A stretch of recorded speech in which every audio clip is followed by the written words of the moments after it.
Bonjour concitoyennes, bonjour concitoyens. Aujourd'hui, nous allons parler des charges qui pèsent sur les entreprises et sur les salariés. Alors, je ne vais pas vous le dire moi-même, je trouve que le MEDEF le dit bien mieux que moi. Allez, c'est parti. Ernest Antoine Seyer, en 2001. Laurence Parisot, en 2007. Pierre Gattaz, en 2016. Geoffroy Roux de Bézieux, en 2020. Oh, j'aurais pu même remonter plus loin, au CNPF, l'ancêtre du MEDEF. Dans la famille Gattaz, je voudrais le père Yvon. Oui, bon, je crois que tout est dit. Il faut baisser les charges. Mais de quelles charges parlons-nous, bon sang, bonsoir? Alors, l'immense majorité des intervenants sur les plateaux TV sont des ignorants. Ils ne savent pas ce que c'est que ces charges. Mieux, c'est même devenu une doctrine économique presque invisible. Aujourd'hui, il est obligatoire de baisser les charges pour tous les économistes, à part peut-être si on s'appelle Thomas Piketty. Mais regardons ce qui se cache derrière ces charges. Alors n'ayez pas peur, il n'y a rien de compliqué. Allez, je vais chercher mon paperboard. Alors, prenons le compte de résultat d'une entreprise.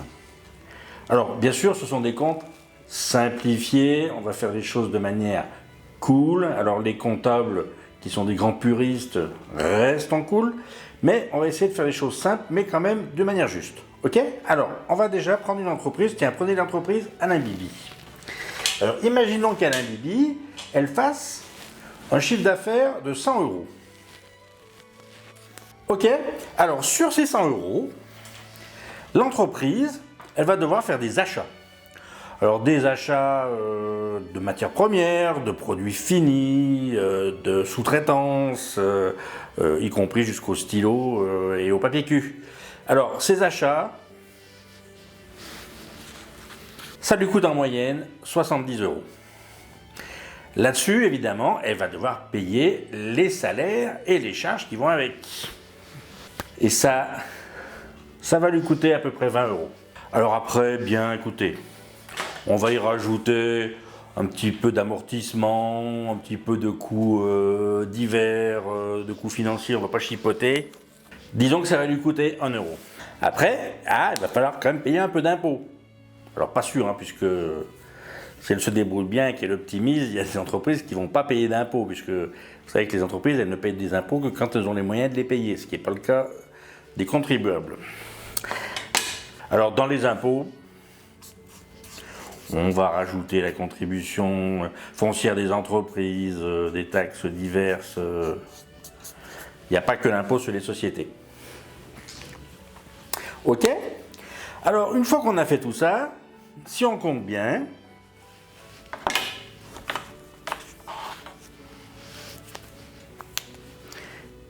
il doit nous rester 6 euros de bénéfice.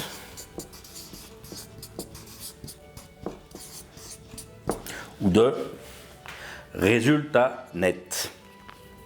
Ok? Alors, là-dedans, où sont les charges? Soit dit en passant, le sujet de l'optimisation des achats, même pour des gens qui ne connaissent rien, semble quand même au moins aussi important que celui de la baisse des charges. Mais bon, ce n'est pas le sujet. Eh bien, nos fameuses charges, elles vont être un peu ici, elles vont être ici. Alors ça, on va isoler le sujet des impôts. C'est pas le sujet, puisque les entreprises aujourd'hui qui se débrouillent bien n'en payent pas, mais ça sera un autre sujet. On en parlera bien plus loin dans ces vidéos quand il s'agira de s'occuper des tricheurs. Donc nous allons maintenant nous concentrer sur ces fameux 20 euros de salaire et charges. Alors imaginons que je sois le boss de cette entreprise Alain Bibi et que vous soyez mon salarié. Vous allez me dire, on aurait pu faire l'inverse. Oui, mais bon, moi je ne vous connais pas assez et j'ai trop peur que vous m'arnaquiez.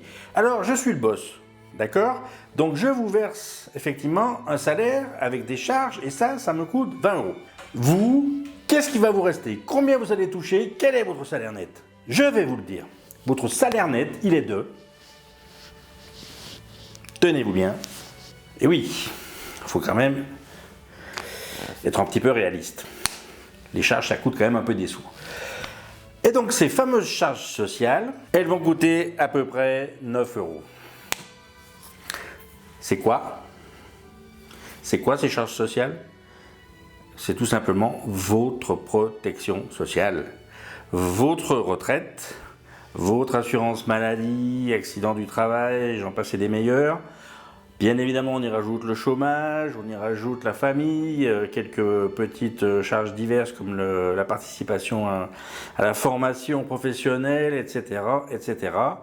Voilà ce que c'est que ces fameuses charges. Les charges, c'est donc 9 euros sur mes 100 euros de chiffre d'affaires. Alors maintenant, qui les paye? Et c'est là où les choses sérieuses commencent à s'accélérer. Et là, il va y avoir un avant et un après. Avant le CICE et les lois Macron, et après le CICE et les lois Macron. Avant, c'était assez régulier depuis de très nombreuses années, globalement. Vous en payez 40%, et moi, le boss, j'en paye 60%. Ça fait 3,50 € pour vous, et ça fait 5,50 € pour moi. Ça existe depuis longtemps. C'est discutable. Moi, je sais que dans mon livre, j'avais parlé d'un rééquilibrage. Il n'était pas totalement illogique de revenir à un 50-50 parce qu'après tout, les charges, que ce soit la retraite à la rigueur, et encore, on travaille de moins en moins longtemps par rapport à la durée de vie. Et puis, il y a aussi quand même ce problème de la sécurité sociale qui couvre de plus en plus des problématiques qui sont bien en delà du travail, puisque maintenant, on fait quand même pas mal de choses en dehors du boulot. Bref, bon. C'est pas le débat, mais admettons que ça soit discutable. C'est pas le débat, en fait, ce n'est plus le débat. Puisque après le CICE et les lois Macron, il n'y a plus de débat. Et je vais vous montrer comment. C'est simple. Après, voilà ce qui se passe. Vous, ça ne change rien. À kiff-kiff, vous payez à peu près pareil. Vous avez gagné, je crois, à peu près 20 centimes, on va dire, sur vos 3,50 €. Mais vous continuez à payer un gros tiers de ces charges. Moi, le boss, je suis le grand gagnant parce que j'ai divisé par 2 mes charges à payer. Et désormais, je contribue pour un petit tiers. Alors vous allez me dire, mais qui c'est qui paye l'autre tiers? Ah bah peu cher, ça dépend de la grosseur des tiers. Ouais, eh ben, le troisième tiers, qui est un tiers, hein, voilà. Ah, lui, il est payé par le contribuable. Mais d'un contribuable, il y a con, et d'un contribuable, il y a vous et moi. Et ça, c'est la grande nouveauté, c'est que désormais, ces fameuses charges qui ont toujours été réparties entre les salariés et les employeurs, elles sont désormais réparties en 3, entre le salarié, l'employeur et nos impôts. Voilà, j'espère que je ne vous ai pas trop embrouillé avec mes chiffres. Je ne pense pas parce que je sais que ça vous concerne de près. Et tout ça, ça s'est passé sous nos yeux. Sous le quinquennat de François Hollande, et puis tranquillement maintenant, sous le quinquennat d'Emmanuel Macron. Personne n'a protesté, ou quasiment. Les syndicats, aux grands absents. Aucun grand média ne l'a soulevé, en tout cas pas suffisamment pour qu'on s'en souvienne, c'est sûr. Alors là, je vous repose une question.